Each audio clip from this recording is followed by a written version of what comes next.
Alors, sans plus tarder, mesdames, messieurs, veuillez accueillir madame Nicole Simard. Écoutez, ça me fait vraiment plaisir d'être là.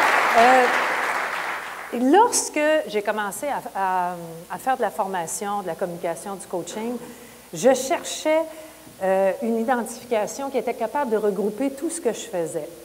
Et à un moment donné, j'ai commencé à réfléchir. J'ai dit, au fond, là, quand on a le savoir-être, je rajoutais le savoir-faire et le savoir-vivre, je pense que bien communiquer, c'est être capable de savoir dire aussi les choses. Qui est Thomas W. Harrell?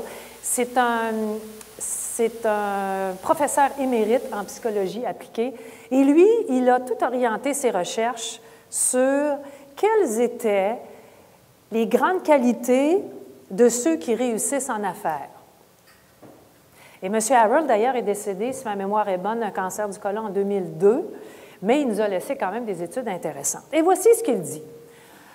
Ça prend tout d'abord, pour réussir, une personnalité ouverte avec de l'ascendant.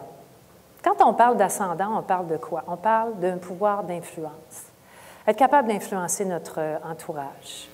L'ascendant, vous savez, on va aller chercher des gens dans des conseils d'administration qui ont des bonnes personnalités, mais qui ont aussi de l'ascendant. Ils sont capables, ils ont un pouvoir d'influence sur leur réseau. Un désir de parler et de communiquer avec les gens. C'est intéressant, hein? Ça arrive en deuxième. Le désir de communiquer, c'est une chose, mais aussi de parler, mais aussi de communiquer avec les autres. Donc, compétences relationnelles.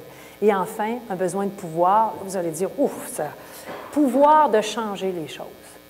Moi, je dis toujours, nous avons une responsabilité dans les communications que nous faisons. Nous sommes responsables de la façon dont nous allons dire les choses.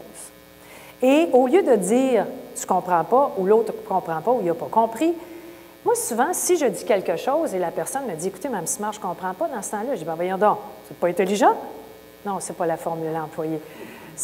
Non, ce que je vais leur dire plutôt, c'est « savez-vous, j'ai du mal m'exprimer. » Oh, pas sûr. Non, c'est pas je fais un sondage live, là, écoutez bien, là. Pour moi, c'est important, là. Alors, qualité, authenticité, profondeur. Avez-vous remarqué que souvent, le sourire est inversement proportionnel au titre que l'on retrouve sur les cartes d'affaires? Je finirai avec cette phrase, puis je trouve tellement qu'elle est pertinente. Quand quelqu'un va parler sans savoir ce qu'il va dire, parle sans savoir ce qu'il dit, et finit de parler sans savoir ce qu'il a dit, il est mûr pour la politique.